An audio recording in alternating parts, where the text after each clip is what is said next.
नमस्कार बंधुरा अदितिज बेंगली होम किचेने आपनादेर सबाइके स्वागत। आज आमी आपनादेर जोन्नो निये एसेछि चिंगड़ी माछ दिये कचु शाक रेसिपि। तार जोन्नो प्रथमेई कचु शाकटा धुए परिष्कार करे लवण और हलुद दिये सामान्य परिमाण जल दिये सिद्ध करे जल झरिये नेब।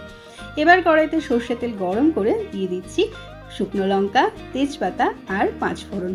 फोड़नटा एकटू भाजा हये गेले एर मध्य आगे थेके केटे धुए परिष्कार करे लवण हलुद माखानो चिंगड़ी माछ दिये देब। चिंगड़ी माछटा एकटू लाल लाल करे भेजे एर मध्य दिये दिচ্ছি नारकेल कोड़ा।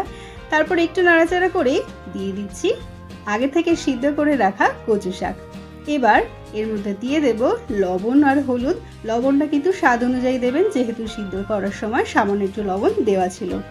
এবার মিষ্টির জন্য আমি এখানে গুড় ব্যবহার করছি, আপনারা কিন্তু চাইলে এখানে চিনি দিতে পারেন। এবার এটা শুকনো শুকনো হয়ে আসা পর্যন্ত ভালোভাবে রান্না করে নিলেই রেডি চিংড়ি মাছ দিয়ে কচু শাকের রেসিপি। আপনারা অবশ্যই এটা ট্রাই করুন, কেমন লাগলো আমায় জানাতে ভুলবেন না কিন্তু।